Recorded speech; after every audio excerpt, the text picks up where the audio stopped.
할렐루야, 천안교회 신용훈 목사입니다. 오늘 성경 말씀 창세기 45장 보겠습니다. 창세기 45장입니다. 요셉이 시종하는 자들 앞에서 그 정을 억제하지 못하여 소리질러 모든 사람을 자기에게서 물러가라 하고 그 형제들에게 자기를 알리니 그때 그와 함께한 다른 사람이 없었더라. 요셉이 큰 소리로 우니 애굽 사람에게 들리며 바로의 궁중에 들리더라. 요셉이 그 형들에게 이르되 나는 요셉이라. 내 아버지께서 아직 살아 계시니까. 형들이 그 앞에서 놀라서 대답하지 못하더라. 요셉이 그의 형들에게 이르되 내게로 가까이 오소서. 그들이 가까이 가니 이르되 나는 당신들의 아우 요셉이니 당신들이 애굽에 판 자라. 당신들이 나를 이곳에 팔았다고 해서 근심하지 마소서. 한탄하지 마소서. 하나님이 생명을 구원하시려고 나를 당신들보다 먼저 보내셨나이다. 이 땅에 2년 동안 흉년이 들었으나 아직 5년은 밭갈이도 못하고 추수도 못할지라. 하나님이 큰 구원으로 당신들의 생명을 보존하고 당신들의 후손을 세상에 두시려고 나를 당신들보다 먼저 보내셨나니 그런즉 나를 이리로 보낸 이는 당신들이 아니요 하나님이시라. 하나님이 나를 바로에게 아버지로 삼으시고 그 온 집의 주로 삼으시며 애굽 온 땅의 통치자로 삼으셨나이다. 당신들은 속히 아버지께로 올라가서 아뢰기를 아버지의 아들 요셉의 말에 하나님이 나를 애굽 전국의 주로 세우셨으니 지체 말고 내게로 내려오사 아버지의 아들들과 아버지의 손자들과 아버지의 양과 소와 모든 소유가 고센 땅에 머물며 나와 가깝게 하소서. 흉년이 아직 5해가 있으니 내가 거기서 아버지를 봉양하리이다. 아버지와 아버지의 가족과 아버지께 속한 모든 사람에게 부족함이 없도록 하겠나이다 하더라고 전하소서. 당신들의 눈과 내 아우 베냐민의 눈이 보는 바 당신들에게 이 말을 하는 것은 내 입이라. 당신들은 내가 애굽에서 누리는 영화와 당신들이 본 모든 것을 다 내 아버지께 아뢰고 속히 모시고 내려오소서 하며 자기 아우 베냐민의 목을 안고 우니 베냐민도 요셉의 목을 안고 우니라. 요셉이 또 형들과 입맞추고 안고 우니 형들이 그제서야 요셉과 말하니라. 요셉의 형들이 왔다는 소문이 바로의 궁에 들리매 바로와 그의 신하들이 기뻐하고 바로는 요셉에게 이르되 내 형들에게 명령하기를 너희는 이렇게 하여 너희 양식을 싣고 가서 가나안 땅에 이르거든 너희 아버지와 너희 가족을 이끌고 내게로 오라. 내가 너희에게 애굽의 좋은 땅을 주리니 너희가 나라의 기름진 것을 먹으리라. 이제 명령을 받았으니 이렇게 하라. 너희는 애굽 땅에서 수레를 가져다가 너희 자녀와 아내를 태우고 너희 아버지를 모셔오라.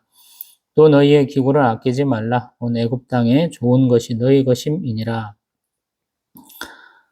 이스라엘의 아들들이 그대로 할세 요셉이 바로의 명령대로 그들에게 수레를 주고 길 양식을 주며 또 그들에게 다 각기 옷 한 벌씩을 주되 베냐민에게는 은 300과 옷 5벌을 주고 그가 또 이와 같이 그 아버지에게 보내되 수나귀 10필에 애굽의 아름다운 물품을 실리고 암나귀 10필에는 아버지에게 길에서 드릴 곡식과 떡과 양식을 실리고 이에 형들을 돌려보내며 그들에게 이르되 당신들은 길에서 다투지 말라 하였더라. 그들이 애굽에서 올라와 가나안 땅으로 들어가서 아버지 야곱에게 이르되 알리어 이르되 요셉이 지금까지 살아있어 애굽 땅 총리가 되었더이다. 야곱이 그들의 말을 믿지 못하여 어리둥절하더니 그들이 또 요셉이 자기들에게 부탁한 모든 말로 그에게 말하며 그들의 아버지 야곱은 요셉이 자기를 태우려고 보낸 수레를 보고서야 기운이 소생한지라. 이스라엘이 이르되 조카도다. 내 아들 요셉이 지금까지 살아있으니 내가 죽기 전에 가서 그를 보리라 하니라. 아멘. 할렐루야. 아멘. 오늘은 2024년 5월 23일 목요일 오후 5시 반입니다. 완전히 여름인 것 같아요. 한 27, 8도 돼서 굉장히 뜨겁습니다. 교회에 앉아 있는데 굉장히 좀 땀이 쭉쭉 나네요. 본격적인 여름이 좀 시작되려고 하는 것 같습니다. 창세기를 제가 지금 조금 빨리 보고 있죠. 예전 같으면 좀 천천히 봐야 됩니다. 그러는데 왜 빨리 보냐면 흐름이 좀 빨라요. 우리가 이렇게 성경을 읽다 보면은 장과 절이 좀 잘못 나눠진 것 같다라는 느낌을 제가 좀 자주 받거든요. 그래서 그 부분을 조금 압축해서 보면 좋겠다라는 생각이 들어서 이렇게 하는 거예요. 반대로 제가 이 동영상을 찍는 이유는 제가 찬송가 부를 때 반주로 쓰는 동영상이 있어요. 음질이 굉장히 안 좋고 굉장히 오래전에 만들었고 반주자도 다양한 것 같고 부르시는 분도 다양한 것 같아요. 근데 참 다른 것들은 뭐 유료화가 되고 뭐 큰 교회에서 예전에는 그냥 자유롭게 보게 해줬는데 듣게 해줬는데 그것도 또 뭐 로그인하라 뭐 이렇게 시키더라고요. 그래서 그런 것이 없이 자유롭게 쓰는 것이 너무 이렇게 감사하고 그래서 저도 동영상 누구든지 자유롭게 봐라라고 지금 이렇게 감동이 있어서 지금 찍고 있는 거거든요. 그래서 장과 절을 제가 굉장히 별로 마음에 안 들어하면서도 어떤 분이 성경을 이렇게 기도하고 하나님 오늘 저에게 가장 중요한 생명의 말씀 보게 해주세요 라고 딱 폈는데 그 성경의 장이 제가 찍는 동영상에도 있도록 하려고 되도록 장과 절에 맞추고 있죠. 그러다 보니까 조금 안 맞는데 그 간격을 어떻게 메꿀까 그랬더니 조금 빨리 찍으면 되더라고요. 그래서 제가 뭐 일주일에 한 2개 정도 찍는 그런 것들을 좀 제가 계획을 했었는데 조금 빨리 찍어갖고 이번 주는 한 3-4개 이상 팍팍 찍어서 창세기를 좀 빨리 끝내려고 그래요. 어떤 면에서 보면 제가 항상 기드온 사사의 얘기를 할 때 그런 말을 하는데 기드온 사사가 마지막까지 쫓아가는 거 요단강을 건너서 요단강 동편으로 쫓아가는 거 보면 그건 이스라엘의 전쟁이 아니고 개인의 전쟁이다 라고 저는 스스로 이렇게 구분을 좀 짓거든요. 그렇기 때문에 자기가 가는 길에 반대하는 사람들이 턱턱턱 생겨요. 우리는 옳은 일 하는데 너희들은 왜 그러냐? 그런데 그 사람들은 니들이 정말 그 2 왕을 잡아서 죽였어? 이렇게 묻거든요. 자기들은 보복이 두렵다고 안 도와주거든요. 그래서 쫄쫄 굶고 마실 문도 없이 막 터덕터덕 해가지고 가고 결국에는 승리하고 오고 와가지고 자기들한테 그 협조하지 않은 사람들도 다 죽이거든요. 그러면서 이상해져요, 그게. 예전에는 나팔만 불어도 두려워서 떠났던 사람들 플러스 더 많은 사람들이 와가지고 싸워서 이기는데 힘을 보태주잖아요. 물론 에브라임 지파가 와갖고 시비를 좀 걸긴 하는데 지혜롭게 얘기하잖아요. 니네가 더 뛰어나라고 그냥 인정하고 끝내버리는 사람인데 개인적인 전쟁을 할 때 끝끝내 쫓아가잖아요. 나중에 신문할 때 죽이기 전에 신문할 때 보면 니들이 얘기는 예전에 죽인 사람이 너 형제야 이런 얘기 또 자기 아들한테 칼을 줘서 죽여라 그러잖아요. 복수하라고 그런 것이거든요. 자기 큰아빠들 복수하라고 그런 의미로 하는 것이거든요. 자, 성경 말씀 봅니다. 어제 내용을 조금 얘기를 해야 되죠.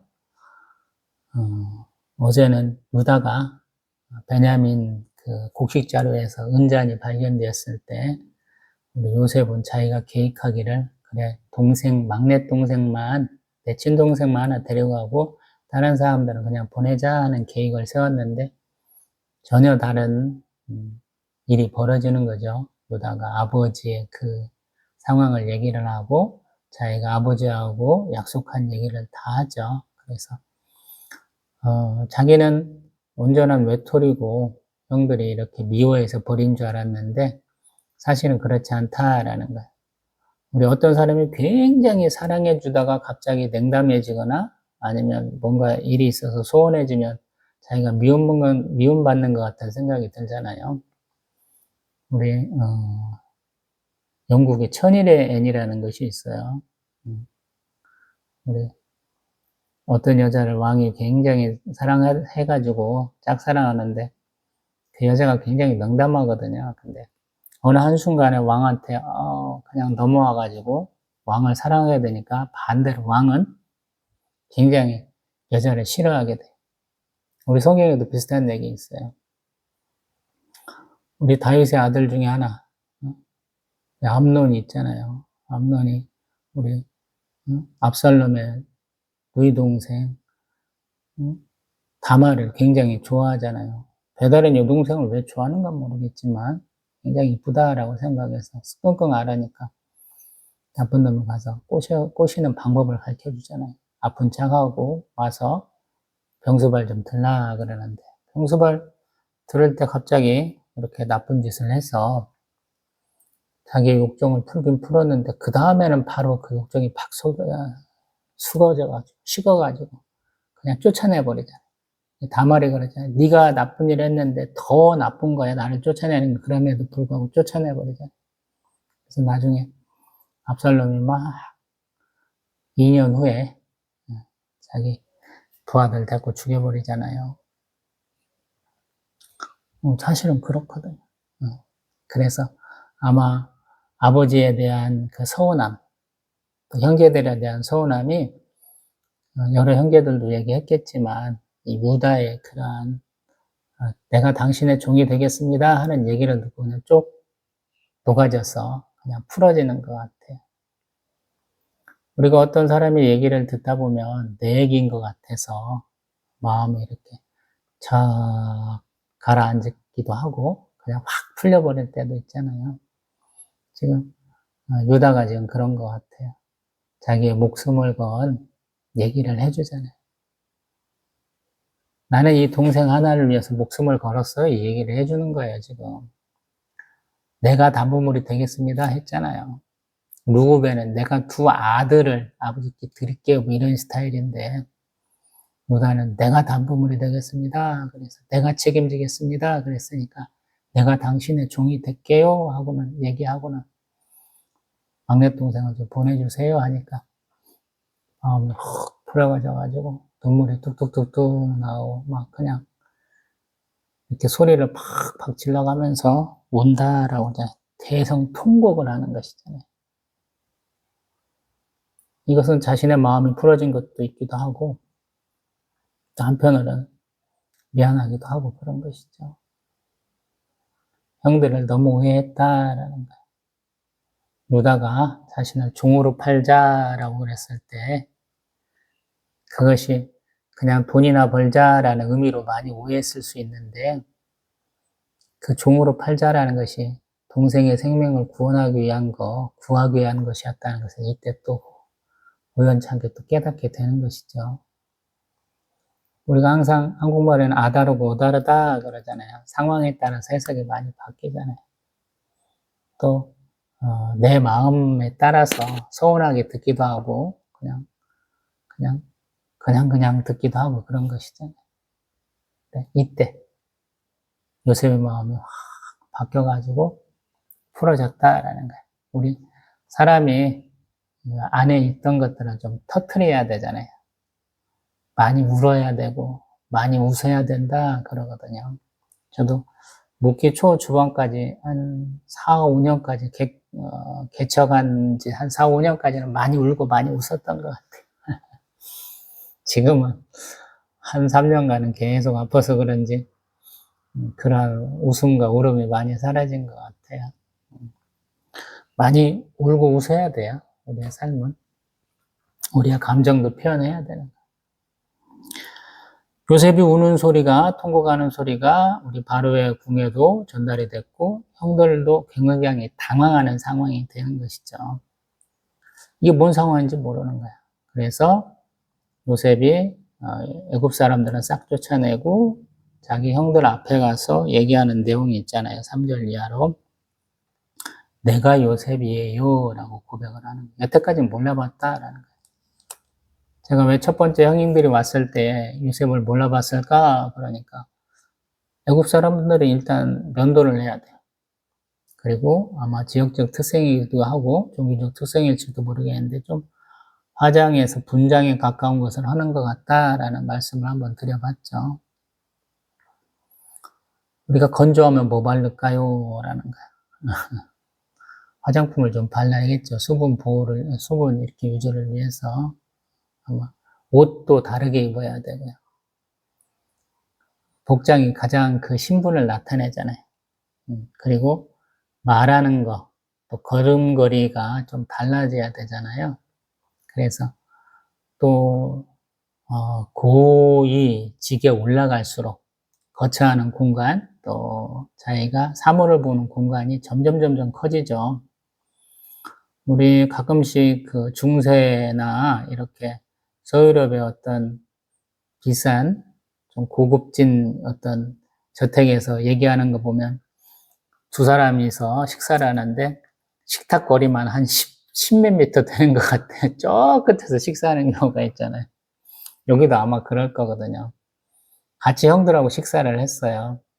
근데 아마 보이지도 않는 데서 했을 거예요. 저 같은 사람 이렇게 안경을 벗으면 안 보인다 그러잖아요. 그러면 제 눈에 아른아른거릴 정도로 한 10m 떨어져가지고 식사할지도 몰라요. 여기는 너무 큰 곳이기 때문에. 그래서 여태까지 몰라봤는데 이제 가까이 와서 보게 하니까 깨닫는 것이고, 자기가 또 고백을 하잖아요. 그러면서 또 뭐라고 얘기하냐면 당신들이 애굽에 판 자라라고 얘기를 해요. 이것은 내가 요셉이라고 말해도 상대방이 안 믿을 수 있잖아요. 근데 그들이 평생 동안 이렇게 거짓말하고 숨겼을 내용이라는 거야. 니들이 나를 애굽에 팔았잖아 라는 것은 그들이 여태껏 아버지한테도 알리지도 않고 있었던 거잖아요. 자기들은 앞에서 뭐라고 그러냐면 우리들은 확실한 자들입니다. 뭐 이런 얘기를 했잖아요. 우리는 42장 11절에서 우리는 확실한 자들입니다. 그러는데 요셉이 그 말 믿겠어요? 뭔가 아버지가 수단을 취했을 것 같은데 아무것도 없는 거 보면 거짓말하는 사람들을 보는 거죠. 확실하다는 것을 정직한 사람이다. 제가 그렇게 해석을 했죠. 영어로는 honestman이니까. 그러니까 그들의 치부도 나타내면서 그들이 충분히 알 수 있는 얘기를 하는 거예요. 내가 당신들 동생 요셉이고 당신들이 애굽의 노예로 판 사람입니다. 라고 얘기를 하는 거죠. 정확한 사실을 얘기를 하고 그 다음에 뭐라고 그러냐면 우리 5절 이하로 나를 이곳에 팔았다고 근심하지 마시고 한탄하지 마옵소서. 그러면서 하나님이 생명을 구원하시려고 나를 당신들보다 먼저 보내셨습니다. 라고 고백을 해요. 이것은 뭐냐면 다음에 이제 창세기 50장 가서 똑같은 고백을 한 번 더 해요. 하나님이 왜 나를 먼저 보냈을까라는 거예요. 가나안 땅에서 하나님이 아브라함의 후손으로 살았는데 우리가 번성하지 못하고 다 이렇게 기근에 죽을 뻔했는데 하나님 우리를 먼저 나를 먼저 보내서 당신들까지 부르게 한 것이요 라는 얘기를 좀 하는 것 같아요. 지금 상황이 6절에 보면 2년 동안 흉년 들었지만 앞으로도 5년 동안 흉년이 있겠습니다 라는 얘기를 해요. 형제들은 모르는 얘기죠. 자기들은 꿈에 이런 거 받은 적이 없잖아요. 요셉에게만 하나님 주신 꿈이잖아요. 아니 꿈의 해석이잖아요. 바로에게 꾸게 하고 요셉이 해석하게 한 것이잖아요. 그 다음에 7절에 보면 하나님의 큰 구원이시다라고 얘기를 해요. 당신들 생명은 보존하고 당신들 후손은 세상에 두시려고 나를 먼저 보냈다라는. 이게 당신들 걱정할 필요 없어요. 당신들이 셈을 치를 필요가 없어요. 이렇게 얘기하는 것이거든요. 나중에는 내가 당신들에게 보복하지 않겠습니다. 라는 의미로 이 얘기를 한 번 더 합니다. 50장에서는. 또 8절에 보면 나를 이내로 보낸 것은 나를 애굽의 노예로 판 당신들이 아니에요. 하나님이 보내신 거예요. 이렇게 얘기를 한다는 거예요. 감사하죠. 동생을 노예로 팔아먹은 입장에서는 동생 스스로가 당신들은 죄가 없어요 라고 얘기하는 것이거든요. 우리 한 십몇 년 만에 만나갖고 당신들 왜 그랬어? 라고 이렇게 따지면 굉장히 곤란해지잖아요. 자기들은 지위가 낮고 애굽의 총리인 요셉이 자기들을 심판하려고 벌 주려고 그러면 자기들 꼼짝없이 당해야 되잖아요. 근데 요셉은 후를 털고 다 용서해 주는 거예요. 므낫세라고 이름 지었던 것처럼 과거의 일을 자기 혈연까지도 다 정리하겠다라는 의미에서 아마 므낫세라고 했을 것 같은데 과거에 당신들의 죄를 다 잊겠어요 라고 또 내가 당신들로 인해서 겪었던 고난과 눈물을 다 잊겠어요 라고 고백하는 것 같아요. 그래서 요셉이 큰 사람이에요. 아브라함에서 제가 이삭을 건너뛰고 야곱으로 갔다 그랬죠. 이삭도 야곱을 건너뛰고 요셉으로 오죠. 고난받는 자의 모습으로. 순종하는 자의 모습으로 온다라는 생각이 들거든요. 하나님이 나를 이끄셨고 내가 그 길에서 어떤 일을 겪었든지 그것은 하나님이 나를 쓰셨고 그것은 저에게 영광입니다 라는 그런 고백을 하는 것 같아서 한편으로 짠하고 한편으로 참 훈훈하고 그러네요. 또 8절에 이어서 뭐라고 그러냐면 하나님이 나를 바로에게 아버지로 삼으시고 그 온 집의 주로 삼으시고 애굽 온 땅의 통치자로 삼으셨습니다 라고. 그러면서 바로 당부의 말씀이 9절에 아버지께로 속히 올라가서 요셉이 하나님이 나를 애굽 전국의 주로 세우셨으니까 지체 말고 빨리 내려오세요. 또 아버지의 아들들, 손주들까지 다 데리고 오시고 가족들까지 싹 데리고 오셔서 고센 땅에 머물게 하옵소서, 머물러 주옵소서 이렇게 얘기하라는 거예요. 그리고 똑같이 아버지에게도 흉년이 아직도 5해나 남았어요. 내가 5년 동안 거기서 잘 봉양할게요 라고 얘기한다는 거예요. 감사하죠.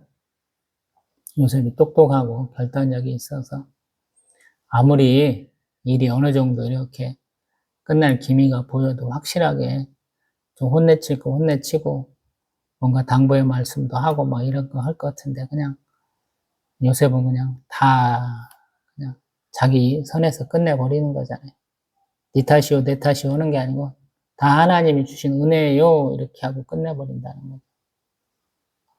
그래서 좀 대단한 것 같아요. 그리고 12절 당신들의 눈과 레아와 베냐민이 눈이 보는 바 당신들에게 이 말을 하는 것은 내 입이라. 다음에 딴 말 안 할게요 라는 거예요. 앞으로 이거 갖고 당신들한테 뭐라고 딴 얘기 안 할게요 라고 얘기해 주는 거예요. 그 다음에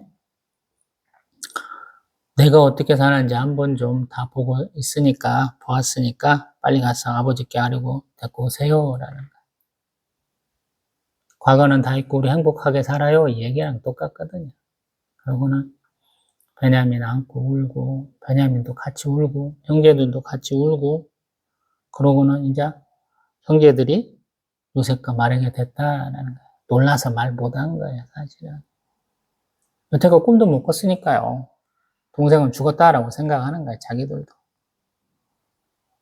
자기들이 미디안 우리 상인들한테 팔아먹었는데 그 사람들이 팔아먹은 데 가서 돌아온 일이 별로 없었겠죠. 지금 저희가 열왕기를 새벽 예배 때는 하고 있거든요. 그 내용 중에 하나가 뭐냐면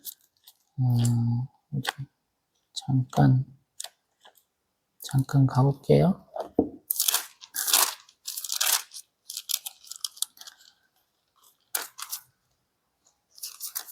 열왕기 2장에서 다윗이 죽으면서 유언으로 몇 가지를 해요.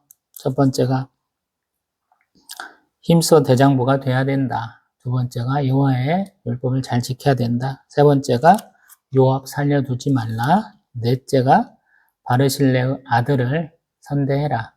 또 다섯 번째가 바오림 베냐민 사람 게라의 아들 시므이 가만두지 마. 이렇게거든요. 근데 시므이가 뭐 때문에 죽게 되냐면 자기의 두 종이 도망을 가요. 근데 어디까지 가냐면 가드왕 마아가 아들 아기스에게로 도망갔다 그런 소리를 듣고 가서 자기가 찾아오거든요. 근데 몰래 예루살렘 나갔다가 들어온 것이 발각돼서 죽거든요. 왜 이런 일이 가능하냐면 노예에게는 노예의 표식을 찍어요. 이 사람들한테. 우리 로마의 유명한 장군이었다가 검투사가 돼가지고 나중에 반란을 일으키는 사람 스파르타쿠스라는 사람이 있어요. 영화 보셨는가 모르겠어요. 거기 보면 그 노예들을 살 때 자기 인장을 찍어요. 우리 예전 같으면 뭐 소 같은 데다가 자기만의 표식을 찍는 거랑 똑같거든요. 마찬가지예요. 그렇게 한번 팔려가면 다시 돌아올 일이 없어요. 굉장히 행운이 아니면 그냥 노예 상태로 끝나는 거예요. 근데 그 노예로 사는 것도 어려울 텐데 애굽의 총리가 됐으니까 형제들도 전혀 상상도 못한 거예요. 얼굴이 비슷하겠거니? 라고 생각하는 거예요. 제가 언제 말씀드렸지만 유튜브로 제 이름을 검색하면 수십 명의 사람이 나와요. 직업도 참 다양해요. 그런 거랑 똑같아요. 비슷한 다른 사람이겠거니? 형들이 아무리 좀 비슷하다고 생각을 해도 아마 그러면서 그냥 생각을 접었을 거예요. 근데 요셉이 지금 자기가 총리가 된 이유가 하나님이 당신들 구원하려고 이렇게 된 거예요. 라고 지금 얘기를 하는 거예요. 그러니까 참 놀라운 것이죠. 그래서 이제 본격적으로 말을 할 수 있는 거예요. 예전에는 통역이 있어가지고 중간에 이렇게 왔다리 갔다리 해야 되는데 지금은 아마 요셉이 히브리 말로 했을 것 같아요. 그래서 그 말뜻 다 알아듣고 또 이제 놀란 가슴이 가라앉으면서 이제 서로 이제 인사도 하게 되고 말도 하게 된 것 같아요. 그리고 또한 요셉이 대성통곡을 했기 때문에 바로가 듣고 가서 명령하는 것이 있죠. 수레 가지고 가서 빨리 모시고 와라는 거예요. 그리고 보면은 20절에 너희 기구를 아끼지 말라. 그런 건 뭐냐면 야 찌질한 거 갖고 오려고 하지 마. 내가 새 거 사줄게. 그냥 다 놓고 와. 이런 얘기거든. 빨리만 와. 이렇게 얘기하는 것이거든요. 그래서 다 같이 간다라는 거 21절에 시몬까지 다 데리고 가는 것 같아요. 그래서 수레를 끌고 가고 길냥식을 갖고 가고 또 우리 선물로 또 옷도 한 벌씩 주는데 베냐민에게는 특별하게 또 옷 5벌 또 은 300까지도 준다라는 거예요. 우리 요셉은 은 20에 팔렸는데 더 많이 주네요. 훨씬 더 많이. 그리고 그들이 하는 말 24절 당신들은 길에서 다투지 말라라는 거예요. 왜냐하면 맨날 우리 요셉이 질문하면 자기들끼리 서로 잘못했다고 티격태격 했잖아요. 근데 그런 거 하지 말라는 거예요. 하나님 뜻대로 내가 왔으니까 이제 지나간 일은 다 잊읍시다라는 얘기예요. 빨리 오시긴 하세요 라고 그렇게 말을 하는 것이고 또 형제들이 올라가가지고 아버지 야고보한테 막 얘기해 보니까 첫 번째로 뭐라고 하냐면 살아서 애굽 총리가 되었습니다. 이 얘기를 하는 거예요. 근데 참 이놈들은 아직도 자기들이 빈 웅덩이에다가 떠져놓고 죽이려다가 그냥 미디안 상인한테 노예를 팔아먹었어 이 얘기 아직도 못해요. 아직도 못하고 있는 거예요. 정직하지 못해 이놈들은. 앞에 확실한 자들 자기들은 그랬는데 여전히 거짓말하는 놈들이. 예, 요셉은 그냥 그럴 줄 뻔히 알면서도 그냥 보내놓은 거예요. 또 야곱이 요셉이 보낸 수레를 보니까 정말로 총리가 되었는가 보다 이렇게 알게 되고 또 이제 기운이 솟아나는 거죠. 우리가 전혀 상상치도 못한 말을 딱 들으면 이제 아찔해가지고 정신이 멍해지잖아요. 젊었을 때는 괜찮은데 이제 나이가 저도 50대 중반으로 이렇게 가다 보니까 멍해요. 어떤 때는 뭔 얘기 들으면 참 이게 나이 먹은 티가 나는 것 같아요. 우리 지금 야곱은 130세가량 됐다 그래요. 나중에 제가 이제 빨리 보는 이유가 다음번에 보는 46장 9절에 아니 47장 9절에 야곱에게 이제 바로가 당신 나이 얼마나 드셨어요? 라고 물으니까 내 나이 우리 조상들에 비해서는 별로 안 돼요. 근데 130이에요 이러거든요. 그러고 이 고센 땅에서 약 17년 정도 더 살고 147세에 돌아가시거든요. 하나님 만나러 가시는데 그러니까 130세 노인이 자기가 여태까 죽었던 아들이다 라고 생각하는데 그 아들이 아직 살아있고 더군다나 애굽의 총리가 되었어요. 그러니 얼마나 놀라겠어요. 그래서 잠깐 기절하듯이 있다가 어리둥절해 계시다가 기운이 솟아나고 그러면서 첫 번째 하는 말이야. 아유 잘됐다 잘됐어. 이렇게 얘기하는 거죠. 요셉이 살아있으니까 가서 얼굴 한번 보자라는 거예요. 이동하기가 쉽지 않죠. 130세면 아무리 건장하신 분들도 뭐 요즘 나이로 하면 세계에서 가장 나이 많은 분 중에 한 분이 있을 수 있는 상황이니까 충분히 그렇게 되는 것이죠. 이만큼만 놓고 봅니다.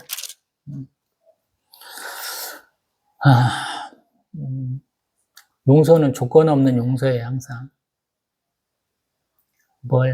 이걸 달고 저거를 달고 저거를 달면 그 용서가 아니더라고요. 우리가 하나님의 사랑은 항상 선택이라 그러거든요. 선택. 우리는 조건 없는 사랑 얘기하고 무한한 사랑 얘기하고 그러는데 성경에서 되게 사랑한다라는 것은 선택이라는 의미를 많이 가져요. 구약에서는 제가 생각할 때는. 그래서 그 하나만 선택했으니까 다른 것을 선택할 수 없는 거예요, 사랑은.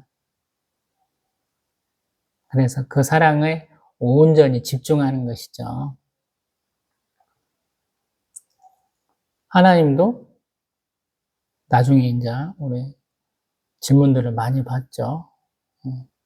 뭐 하박국서 같은 데도 보면 왜 우리를 사랑하셨어요? 그러는데 야 내가 너희들 사랑했잖아. 에서는 미워하고 야곱은 사랑했잖아. 이런 식의 대답을 하시잖아요.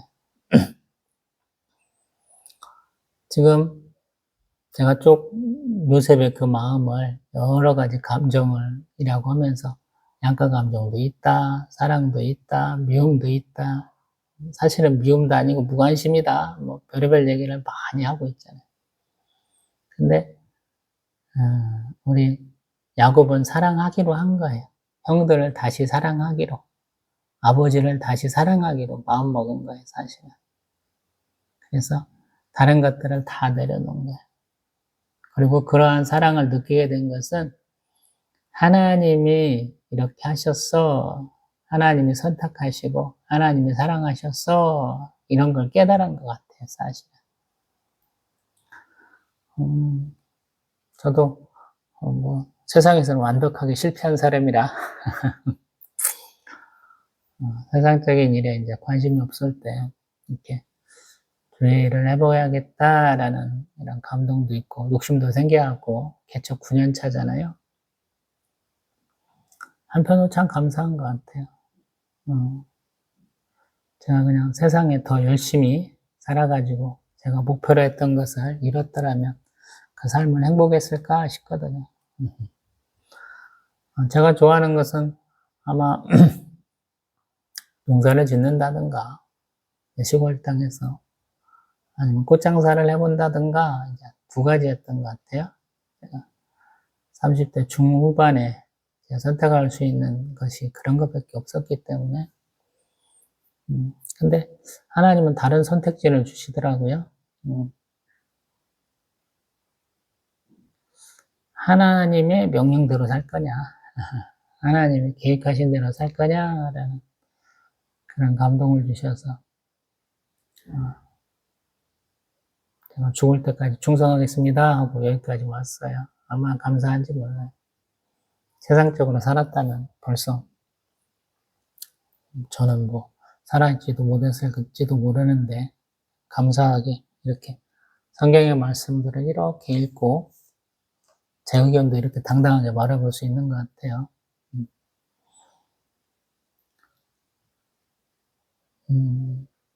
그러면서 느껴지는 게 뭐냐면 남 탓 그만해라.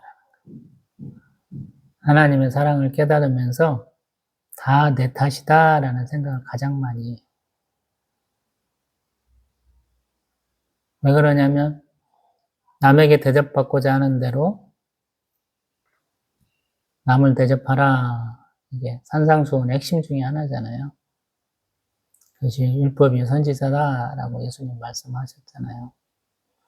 내가 왜 다른 사람들한테 호의를 못 받았을까? 그러면 제가 호의를 베풀지 않았기 때문에. 제가 왜 다른 사람들에게 이렇게 냉담하게 했을까? 이런 생각들을 많이 하게 되더라고요. 우리 믿는 사람들의 특징 중에 하나가 손을 잘 내밀고 있더라고요. 그래서 가서 손만 잡으면 되더라고요. 가서 손만 탁 잡으면 되더라고요. 저도 마찬가지. 손을 많이 내밀고 살았었어요. 이 길에 들려서면서. 물질이 있을 때는 어차피 없어질 물질이니까 잘 베풀고 살자 그래서 잘 베풀고 살았습니다. 그 물질이 사라진 다음에는 잘 받아서 잘 썼고요. 지금도 잘 쓰고 있고요. 참 감사하게도 제가 받은 것을 무엇으로 갚아드릴까 그러면 말씀을 보는 좀 저만의 독특한 해석을 좀 이렇게 드릴 수 있어서 이 동영상 계속 찍고 있는 것이죠. 근데 오늘 요셉의 어떤 하이라이트와 같은 것이니까 한번 얘기를 해봐야죠. 요셉은 오늘 45장에서 두 번을 울어요. 첫 번째는 큰 소리로 울고 어떤 자신의 어떤 응어리진 것을 한 번에 이렇게 탁 털어내는 그런 대성통곡에 해당하는 울음이고요. 또 우리 14절 이하로 베냐민과 같이 울고 또 형들과 같이 우는 것은 조금 재유의 기쁨, 앞날에 대한 좀 소망을 좀 갖고 품는 형제간의 정을 나누는 그러한 울음인 것 같아요. 뭐 이렇게 우는데 뭔 이유가 있어? 그럴 수도 있죠. 자연스럽게 울잖아요. 뭐 웬만한 사람들은 저기 누가 울고 있으면 같이 울어요. 저도 마찬가지고. 드라마 보고 영화 보면은 울으면 같이 우는 건데요. 뭐 그게 울음이나 웃음은 전염성이 강하다고 그러는데 같이 웃는 것이거든요. 근데 요셉에게는 굉장히 특별한 시간이 된다라는 거예요. 형들이 이렇게 담담하게 얘기하지만, 특히나 유다가 담담하게 얘기하지만 그 모습 가운데 자기의 어떤 오해가 풀리고 자기의 어떤 한이 풀리고 자기의 화가 딱 풀어진다는 것이죠. 그리고 자기가 여태껏 하나님 앞에 기도하고 질문했던 내용의 답이 나왔다라는 거예요. 우리 성경의 말씀을 보고 내 삶의 문제를 가지고 하나님 앞에 기도하면 응답이 빨리 오면 좋잖아요. 근데 어떤 때는 굉장히 늦게 오더라고요. 제가 이 기독교에 입문하고 기도했던 내용 중에 아직도 응답이 안 된 것도 있어요. 질문 자체가 잘못됐는지도 모르겠다라는 생각을 하거든요. 뭐 저보다 더 오랜 분도 있더라고요. 뭐 이렇게 예화 같은 거 보면 더 오랜 기도도 있으시더라고요. 또 한편으로 보면 사람은 잘 안 변해요. 정말로 안 변해요. 사람을 바꿀 수 있는 것은 사람이 아니에요. 내가 그 사람을 선대한다든가 그 사람과의 잔잘못을 떼시지 않는다든가 내가 그들한테 엄청난 부를 주고 엄청난 지위를 준다고 해서 어떤 관계가 뭐 확고하게 개선이 된다든가 뭔가 잘못이 없어진다든가 감정의 골이 사라진다든가 절대 이런 건 없어요.